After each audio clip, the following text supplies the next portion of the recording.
Hello students, welcome to our channel. आज के इस वीडियो में मैं आप लोग को पढ़ाने वाला हूं क्लास 11th इकोनॉमिक्स से चैप्टर नंबर 3 डिमांड। और आज का हमारा टॉपिक है increase and decrease in demand. मैं आपको इसको पढ़ाने से पहले एक चीज बताना चाहता हूं, पूरे यूट्यूब पे कोई भी ऐसा चैनल नहीं है जो प्रॉपर कंटेंट प्रोवाइड करता हो 11 जीएससीबी को लेकर के। तो हमारा चैनल आपने सब्सक्राइब नहीं किया है तो कर लेना, बिकॉज मैं गारंटी देता हूं अगर आप लोग हमारे सारे वीडियोस देख लेते हो ना तो आपकी प्रिपरेशन एकदम पक्की हो जाएगी, बहुत बढ़िया तरीके से आप एग्जाम में परफॉर्म कर पाओगे। और जब तक आपका 12th फिनिश नहीं हो जाता तब तक हम आपके लिए वीडियोस बनाते रहेंगे। इकोनॉमिक्स में, स्टैटिस्टिक्स में, अकाउंट्स में, बीए में, हर एक सब्जेक्ट के वीडियोस आपको हमारी चैनल पे मिल जाएंगे। तो शुरुआत करते हैं आज के हमारे इस वीडियो का। तो सबसे पहले हम लोग देख लेते हैं increase and decrease in demand होता क्या है। तो देखो, इसको समझाने से पहले मैं आप लोग को थोड़ा सा रिकैप देना चाहता हूं। आप लोग ने लेक्चर नंबर 2 तो देखा ही होगा, फैक्टर्स अफेक्टिंग डिमांड। आपको पता ही है कि डिमांड को कौन से फैक्टर्स अफेक्ट करते हैं, ठीक है, याद ही है ना। फैक्टर अफेक्टिंग डिमांड यहां पे लिख लेता हूं मैं, फैक्टर अफेक्टिंग डिमांड। अगर आपने सेकंड लेक्चर नहीं देखा तो आप लोग जरूर देखना। फैक्टर अफेक्टिंग डिमांड दो है, एक है आपकी प्राइस और दूसरा है अदर फैक्टर्स, ठीक है। तो यहां पे बात की जा रही है अदर फैक्टर्स की। ये कंसेप्ट के अंदर पता है कैसा है, जो प्राइस है ना वो कैसी रहेगी, कांस्टेंट रहेगी, ठीक है। और जो अदर फैक्टर्स है वो क्या होंगे, चेंज होंगे। अब अदर फैक्टर्स में क्या क्या आ जाता है, जैसे कि मैं आपको याद दिला दूं, एक तो हो जाती है कंज्यूमर की इनकम, यानी कि इनकम ऑफ कंज्यूमर, ठीक है। और क्या क्या आता है, टेस्ट और प्रेफरेंस आ जाता है।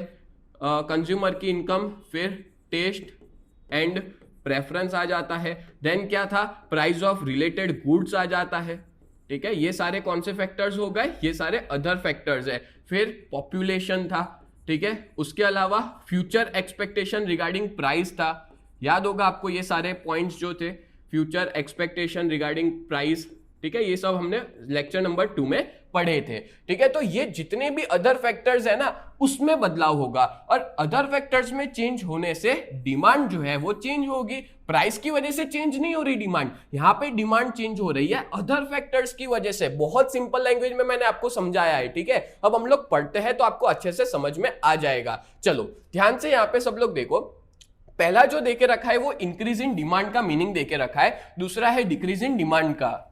When one factor or some factors other than price change in the favor of demand। देखो क्या कहा है यहाँ पे, या तो एक फैक्टर या तो एक फैक्टर जैसे इनकम, या तो एक से ज्यादा फैक्टर प्राइस के अलावा के जो चेंज होते हैं किसके फेवर में, डिमांड के फेवर में, तो उसको हम लोग क्या कहेंगे, इंक्रीज इन डिमांड कहेंगे। से फॉर एग्जांपल मान लो लोगों की इनकम बढ़ गई, ठीक है, तो इनकम बढ़ने की वजह से डिमांड बढ़ी, तो ये क्या हुआ, फेवर में हुआ ना, कि डिमांड के फेवर में इनकम बढ़ी है। तो इनकम क्या है, इनकम एक अदर फैक्टर हुआ। फिर मान लो लोगों का टेस्ट और प्रेफरेंस अच्छा हो जाए तो लोग अपनी डिमांड बढ़ा रहे हैं। ऐसा भी हो सकता है पॉपुलेशन जो है वो बढ़ सकती है। ऐसा भी हो सकता है कि जो फ्यूचर एक्सपेक्टेशन है, लोग ऐसा सोच रहे हैं कि अभी जो है वो खरीदने का बेस्ट टाइम है, तो लोग अभी ज्यादा डिमांड कर रहे हैं। तो ये जितने भी अदर फैक्टर्स है ना वो सब के सब किसके फेवर में, डिमांड के फेवर में चेंज हो रहे हैं। दैट्स व्हाई जो डिमांड बढ़ती है अदर फैक्टर्स के फेवर में आ जाने से, तो उसको हम लोग क्या कहते हैं, इंक्रीज इन डिमांड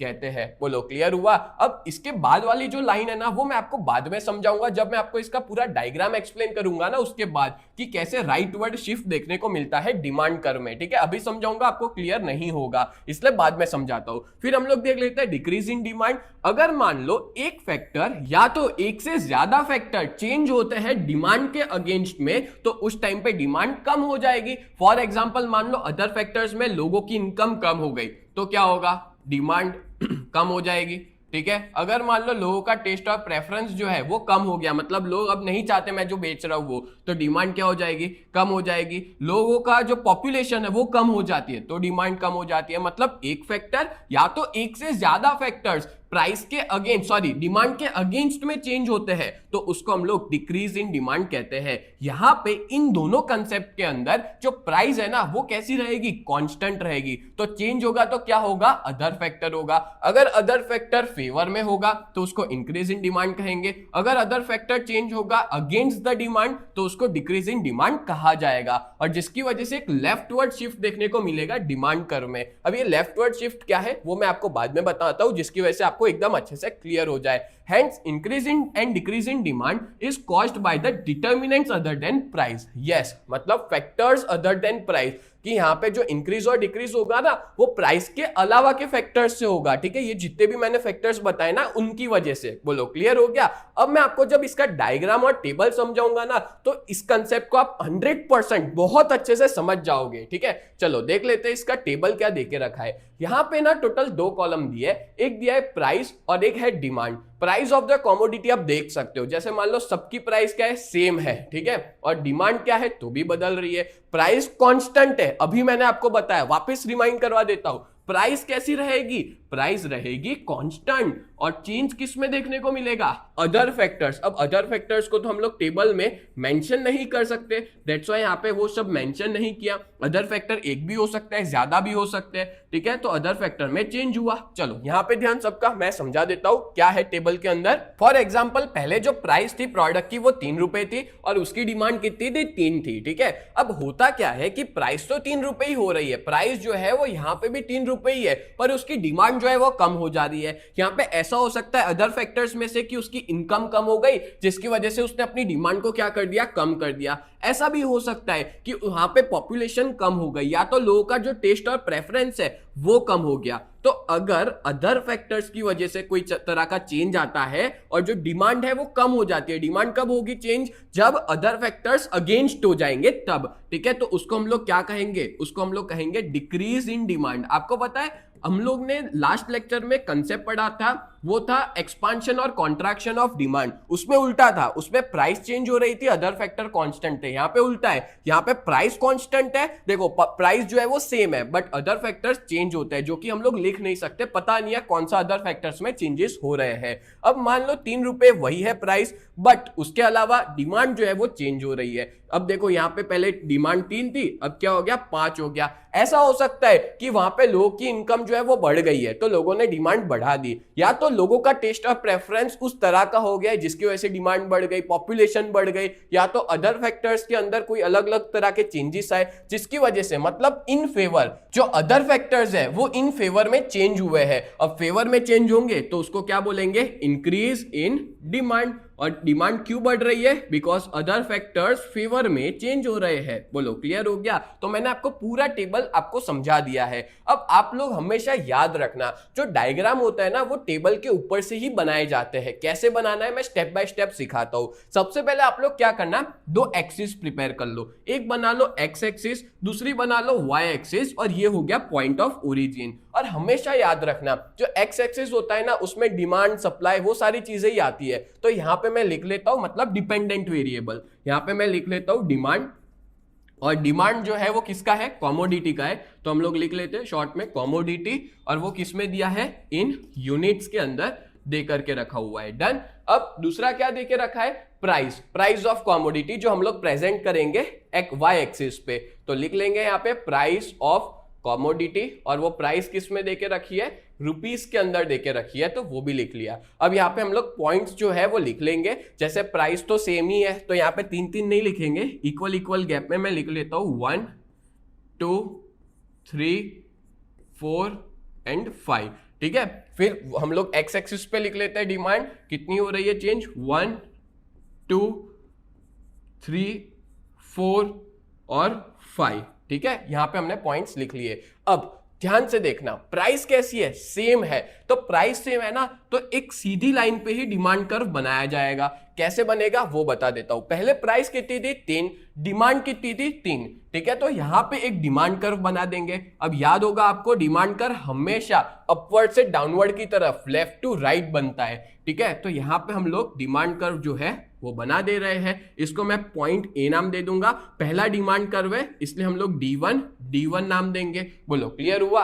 अब नेक्स्ट क्या हुआ कि जो प्राइस है वो तो सेम ही रह रही है, 3 ही है प्राइस, बट जो डिमांड है वो कितनी हो गई, 1 हो गई। तो यहाँ पे जो प्राइस है वो तो सेम ही है, मतलब इसी पे ही है, ठीक है, बट डिमांड कम हो गई। तो यहाँ पे मैं एक पॉइंट करूंगा और यहाँ पे दूसरा डिमांड कर्व जो है वो बना दूंगा, ठीक है। यहाँ पे वो स्लांट ना सेम रहने चाहिए, जितना ये स्लांट कर रहा हूं उतना ही ये स्लांट में होना चाहिए, और इसको मैं बी पॉइंट नाम दे दूंगा। और ये जो कर्व बना वो दूसरा डिमांड कर्व बना, तो इसको हम लोग नाम दे देते हैं D2। क्लियर। अब क्या हो रहा है कि प्राइस जो है वो तो अभी भी सेम है, पर डिमांड जो है वो बढ़ जा रही है। 3 से कितनी हो गई डिमांड, 5 हो गई। तो यहां पे मैं सेम जो लाइन होगी उस पे ही प्लॉट कर दूंगा ये वाला पॉइंट, और हम लोग यहाँ पे एक और डिमांड कर्व बना देंगे। ठीक है, आप लोग ये सारी चीजें स्केल से बनाना, और यहाँ पे हम लोग इस पॉइंट को नाम दे देंगे सी पॉइंट, और यहाँ पे D3 और D3। बोलो क्लियर हो गया? ये तीसरा डिमांड कर्व है। अब यहाँ पे आपको लिखना पड़ेगा कि जैसे पॉइंट ए से बी पे जा रहे हैं, मतलब कि प्राइस तो सेम ही है, फिर भी डिमांड जो है वो कम हो रही है क्योंकि अदर फैक्टर्स में चेंजेस आ रहे हैं। ठीक है, मैं आपको थोड़ा अलग पेन से बता देता हूं, अलग कलर से। देखो, ए पॉइंट से बी पॉइंट पे जो जा रहा है उसको हम लोग क्या कहेंगे? उसको हम लोग कहेंगे डिक्रीज इन डिमांड। ये तो बहुत ईजी है समझना, क्योंकि पहले पॉइंट 3 था, अब पॉइंट 1 आ गया। ठीक है, 1 यूनिट की डिमांड हो गई। अब मान लो पॉइंट ए से पॉइंट सी पे गया, तो उसको हम लोग क्या कहेंगे? उसको हम लोग कहेंगे इंक्रीज इन डिमांड। डिमांड जो है वो क्या हो रही है? इंक्रीज हो रही है। ठीक है, बोलो क्लियर हो गया? तो इस तरह से पूरा का पूरा डायग्राम हमारा यहाँ पे रेडी हो जाता है। बोलो क्लियर हो गया पूरा डायग्राम? इसमें कोई डाउट तो नहीं है, बट यहाँ पे आपको पूरे के पूरे मार्क्स नहीं मिलेंगे। बेसिकली ये वाला जो टॉपिक है वो 3 मार्क में आता है, या तो 2 मार्क में पूछा जा सकता है आप लोग की स्कूल के द्वारा। ठीक है, तो पूरे मार्क्स यहाँ पे नहीं मिलेंगे, आपको इसका एक्सप्लेनेशन भी देना पड़ेगा।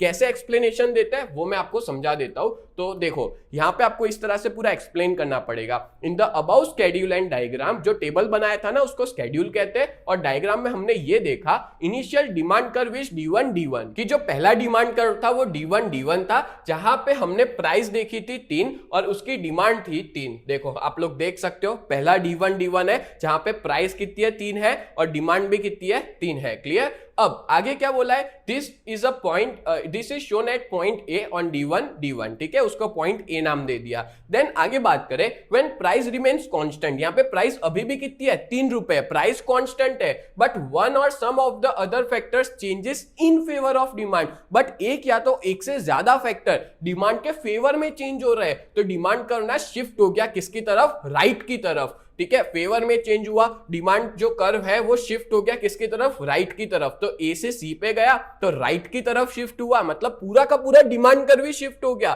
ठीक है, जिसका हम लोग नाम क्या देंगे? D3 where the demand increase to 5 unit. जहां पे डिमांड कितनी बढ़ गई? 5 यूनिट बढ़ गई। देखो, डिमांड पहले 3 थी, अब कितनी हो गई? 5 यूनिट हो गई। क्लियर? नेक्स्ट क्या लाइन दी है? From the initial point A on D1 D1, now वापिस हम लोग पहले वाले पॉइंट पे आ जाते हैं। If one or some other factors change against demand, demand के अगेंस्ट में कुछ चेंज हुआ तो डिमांड कर्व कहां शिफ्ट होगा? लेफ्ट की तरफ। देखो, कोई चीज अगेंस्ट में हुई तो डिमांड कम हो गई, डिक्रीज इन डिमांड हुआ, तो ये लेफ्ट की तरफ पूरा का पूरा डिमांड कर्व भी शिफ्ट हो गया, जिसको हम लोग D2 नाम देंगे, और बी पॉइंट जो है उसको नाम दिया जाएगा। देखो लिखा है left to D2 and the demand decreases from 3 to 1 unit. This depicted मतलब होता है शो करना, eight point be on D2 मतलब कि जो D2 है उस पे हम लोग क्या पॉइंट शो करेंगे? Point B. बोलो क्लियर हो गया? अब देखो, मैंने आपको ना पहले मीनिंग जब समझा रहा था ना, तब एक लाइन छोड़ दी थी, वो मैं आपको समझा देता हूं। क्या लिखी है? विच इज कॉस्ट, जब इंक्रीज इन डिमांड होता है तो क्या होता है? राइट वर्ड शिफ्ट होता है। वही देखा हमने कि जब इंक्रीज हुआ तो राइट की तरफ शिफ्ट हुआ, और अगर जब डिक्रीज होता है डिमांड, क्या होती है? डिमांड डिक्रीज होती है, तो कौन सा शिफ्ट होता है? लेफ्ट की तरफ शिफ्ट होता है।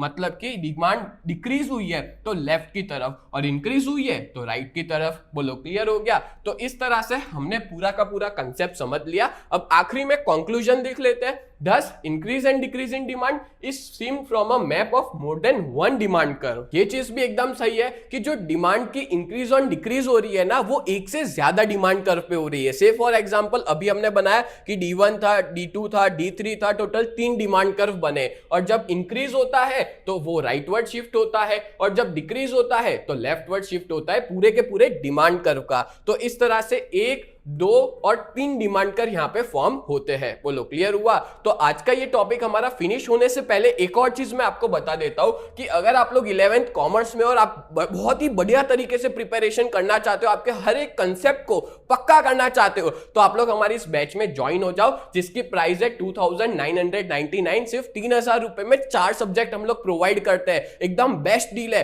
पूरे साल आपकी प्रिपरेशन बहुत अच्छे से चलेगी, आपके हर एक डाउट्स को भी क्लियर करेंगे। हमारे व्हाट्सएप ग्रुप में भी आपको 1-to-1 डाउट सेशन जो होंगे वो रखे जाएंगे, जूम पे लाइव रखे जाएंगे, या तो फिर कॉल पे या तो फिर वीडियो कॉल पे आपके 1-to-1 डाउट्स को सॉल्व किया जाएगा, जहां पे हम लोग 4 सब्जेक्ट्स पढ़ाते हैं, अकाउंट्स, स्टैट्स, इकोनॉमिक्स और ओसीएम। इसके रिकॉर्डेड वीडियोस भी है, डाउट लेक्चर्स भी आपके होंगे, ठीक है। तो अगर अभी तक आपने ऐप डाउनलोड नहीं किया है तो डाउनलोड करिए। प्ले स्टोर पे यूजीटी नाम है और ऐप स्टोर पे माई इंस्टीट्यूट नाम है, जिसका ORG कोड VUGKX है, ठीक है। और अगर कोई भी तरह की क्वेरी है तो आप इस नंबर पे भी कांटेक्ट कर सकते हो। सच बता रहा हूं, अगर आप लोग अपनी प्रिपरेशन अच्छी करना चाहते हो, बहुत बढ़िया करना चाहते हो ना, तो आप लोग हमारे इस कोर्स में ज्वाइन हो जाओ। बिकॉज इसमें ना हम लोग हर एक तरह की टेस्ट सीरीज भी लेंगे, आपके टेस्ट लिए जाएंगे, आपको डाइजेस्ट, PDF मटेरियल में आपको टेक्स्ट बुक वगैरह हर एक तरह का मटेरियल आपको हमारे इस ऐप में अवेलेबल हो जाएगा। तो जल्द से जल्द हमारे ऐप में ज्वाइन हो जाइए। और एक और चीज, यहां पे मैंने जो भी टॉपिक आपको पूरा पढ़ा है ना, मैं गारंटी देता हूं कि ऑलमोस्ट सारे बच्चे कोई समझ में आ गया होगा। और अगर कोई भी तरह का डाउट है, क्वेरी है, तो आप लोग कमेंट में भी पूछ सकते हो। ऐसे ही वीडियोस देखने के लिए आप लोग हमारे चैनल को सब्सक्राइब करें। तो मिलते हैं नेक्स्ट वीडियो में, तब तक के लिए bye and thank you so much.